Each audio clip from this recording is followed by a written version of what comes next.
Hai, kembali lagi di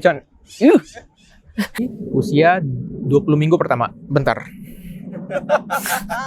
Mams harus rajin-rajin kontrol, periksa kandungannya ke dokter. Hamil anggur berbeda juga dengan kematian janin dalam rahim. Bisa terjadi gitu. Jadi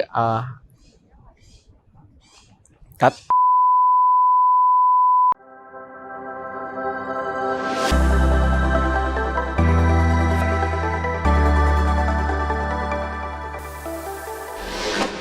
Hai, kembali lagi di channel Dr. Kevin. Gimana? Apa kabar semuanya?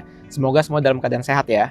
Nah, pada kali ini saya mau membahas mengenai gimana sih ciri-ciri janin meninggal kalau di dalam kandungan. Nah, ini kan yang masih bertanya-tanya nih, emang bisa dok janin meninggal dalam kandungan? Kan dalam perut, berarti aman kan?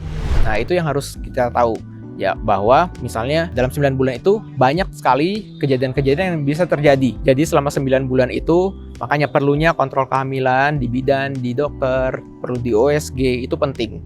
Karena kita harus memastikan janin yang dikandung itu adalah janin yang sehat, janin yang pertumbuhannya optimal, sehingga pada saat dilahirkan, moms and dad bisa melihat janin itu secara sempurna.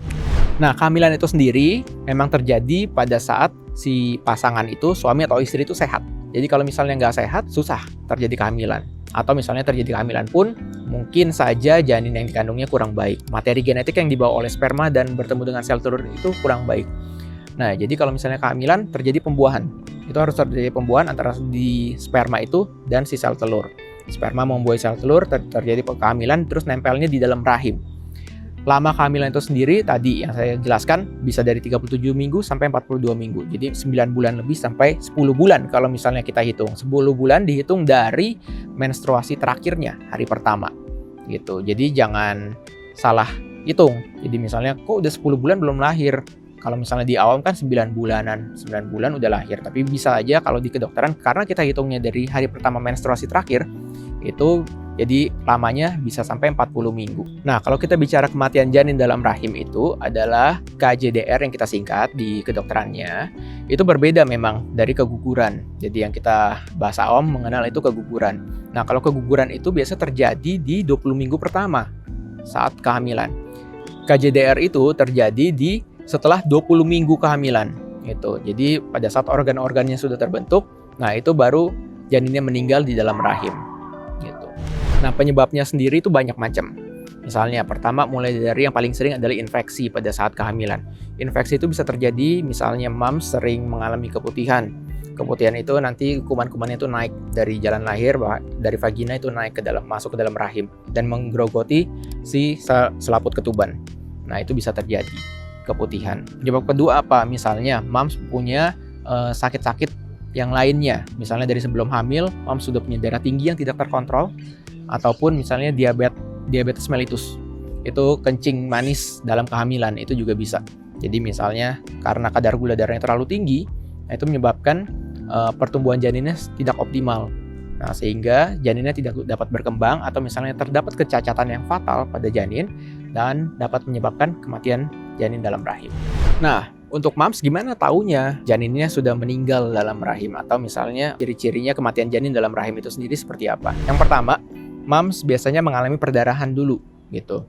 Jadi kalau misalnya moms sudah mengalami perdarahan dari jalan lahir, dari vagina keluar darah, flek kayak mens, nah itu langsung tuh kontak dokternya, kontak bidannya, kabarin. Karena itu harus diperiksa secara langsung. Biasanya disertai dengan kontraksi perut. Kontraksi itu gimana? Banyak banget tuh yang nanya. Kontraksi itu tuh perutnya mulai merasa keras, kenceng-kenceng tuh. Gitu. Kalau misalnya kenceng-kenceng, terus disertai perdarahan, nah itu tuh harus hati-hati. Gitu. Yang kedua, biasanya moms mengalami misalnya payudaranya itu udah mulai nggak setegang waktu pada saat hamil. Jadi kalau misalnya pada saat hamil kan selain perutnya membesar, payudaranya juga membesar tuh. Nah itu pada saat bayinya meninggal dalam kandungan, biasanya akan berdampak ke payudara. Biasa payudara juga akan mengecil atau agak sedikit lunak, mengempes gitu. Itu juga harus dihati-hati. Yang ketiga, moms mengalami pecah ketuban. Yang tadi saya bilang, kalau misalnya kuman bakteri itu udah menggerogoti selaput ketuban, itu bisa pecah tuh. Jadi kalau misalnya selaput ketuban kayak balon, kalau digerogotin terus gitu ya, nah itu bisa lama-lama bisa pecah. Pecahnya bisa merembes, bisa langsung biur. Nah, itu harus hati-hati juga.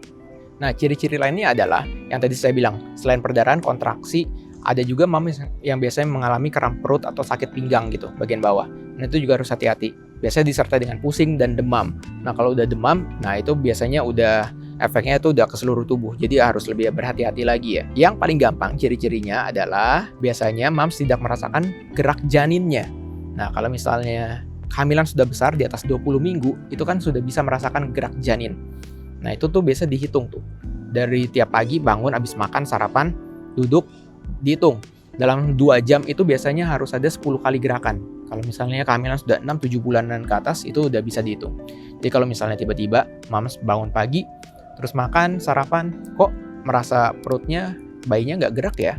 Nah, itu juga harus hati-hati tuh. Langsung aja hubungin dokternya atau bidannya. Ciri-ciri berikutnya juga yang paling gampang, kalau misalnya ke dokter akan memeriksa pakai alat untuk mendeteksi detak jantung janinnya. Kalau misalnya ada atau enggak. Jadi detak jantung janin itu nggak bisa mams rasakan sendiri. Gitu kan, ada yang bilang, oh bisa gak ya dok merasakan detak jantung bayinya, kok saya merasakan ada yang berdenyut. Nah, itu tuh bukan detak jantung bayinya ya. Gitu. Jadi kalau untuk mau mendengarkan detak jantung bayi harus memakai alat minimal stetoskop. Gitu. Kalau nggak ada stetoskop bisa pakai Doppler. Doppler udah banyak yang dijual sekarang ya.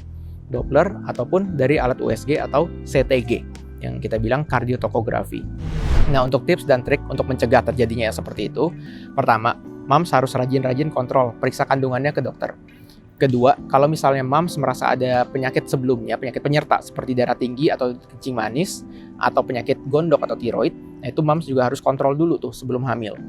Ketiga, kalau misalnya mams merasa perutnya udah mulai kencang-kencang atau nggak enak atau mengalami flex dikit aja, udah langsung harus periksa ke dokter.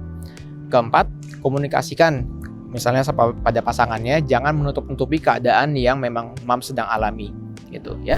Sebagai penutup saya mau mengklarifikasi bahwa kalau hamil kosong itu berbeda dengan hamil anggur.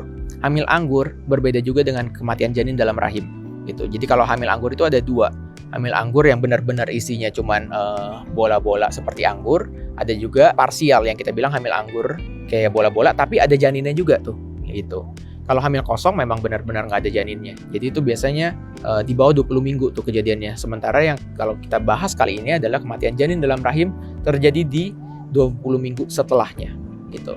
Ya, sekian dulu konten Dr. Kevin kali ini. Jangan lupa like, komen, dan subscribe, serta nyalakan loncengnya untuk notifikasi di konten selanjutnya. Serta share juga ke teman-teman atau sahabat-sahabat online lainnya supaya konten ini dapat menyebar dan bermanfaat. Saya Dr. Kevin, until tomorrow and stay healthy.